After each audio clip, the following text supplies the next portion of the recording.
बिस्मिल्लाहिर्रहमानिर्रहीम। अस्सलाम वालेकुम दोस्तों, कैसे हैं आप सब। मैं हूं अमारा नसीम और आप देख रहे हैं इजी फूड्स विद अमारा। हमारी आज की गाजर के मुरब्बे की बहुत ही ज़बरदस्त, बहुत कमाल रेसिपी है।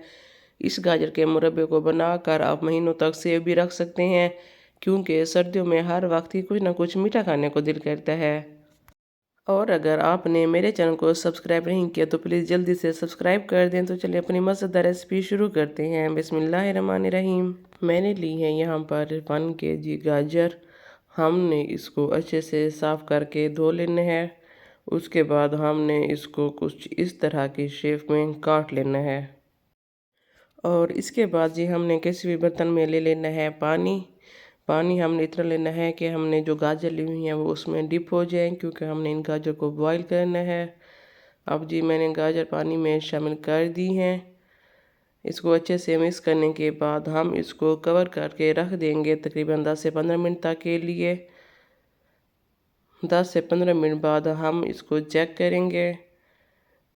सर्दियों के मौसम में हर वक्त कुछ ना कुछ मीठा खाने को दिल करता है, और अगर खाने के बाद कुछ मीठा ना हो तो खाने का मज़ा ही नहीं होता, यानी कि खाने के बाद मीठा लाज़िम मलज़ूम हो जाता है। यहाँ पर मैंने गाजर को चेक किया है, ये अभी कुछ कच्ची हैं। हमने इसको मज़ीद पकने के लिए रख देना है। अब जी हमने 10 मिनट के बाद फिर से चेक किया इसको, और यहाँ पर हमारी गाजर गल चुकी है। इसी पॉइंट पर ही हमने इनको उतार लेना है और इनका पानी निकाल लेना है। इस रेसिपी को ज़रूर ट्राई कीजिएगा। मुझे उम्मीद है कि आपके घर में छोटे बड़े सबको पसंद आएगी। और गाजर का तो आप सब लोगों को पता ही है कि ग़िज़ा से कितना ज़्यादा भरपूर होती है। और अब जी इसका पानी गिरा देने के बाद हमने इसको 2 घंटे के लिए धूप में खुश्क होने के लिए रख देना है, ताकि इसका पानी सारा खुश्क हो जाए। इसके बाद हमने एक कढ़ाई में लेना है 2 कप पानी। अब हम इसकी चाशनी बनाने लगे हैं। 2 कप पानी के साथ हमने इसमें 2 कप ही चीनी शामिल करने हैं, और इसको हमने अच्छी तरह से पकाकर इसकी चाशनी बना लेनी है। यहाँ पर पानी और चीनी जो है पकना स्टार्ट हो चुका है। इसको तकरीबन 10 से 15 मिनट तक मीडियम फ्लेम पर हमने पकाना है, और इसके बाद जब ये इस तरह की शक्ल में आ जाए तो समझ लेना है कि हमारी चाशनी तैयार हो चुकी है। अब हम इसमें शामिल करेंगे 3 से 4 अदद छोटी इलायची,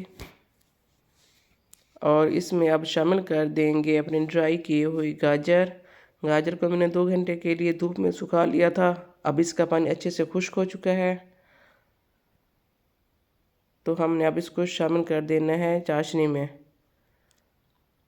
और चाशनी में शामिल करने के बाद हमने इसको मिक्स करके तकरीबन 10 मिनट तक के लिए बिल्कुल लो फ्लेम पर कवर करके रख देना है, ताकि चाशनी जो है वो अच्छे से गाजर में मिक्स हो जाए।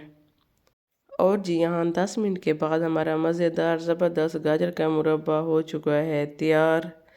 इस गाजर के मुरब्बे को ज़्यादा मिक़दार में बनाकर आप इसको महीनों तक सेव रख सकते हैं। माशाल्लाह, अल्हम्दुलिल्लाह, अल्लाह ताला की रहमतें और बरकतें तमाम देखने वालों के लिए दिल से बहुत सारी दुआएं। खुश रहें, आबाद रहें, हंसते मुस्कुराते रहें। तो मिलते हैं अपनी अगली रेसिपी के साथ। अल्लाह हाफिज़।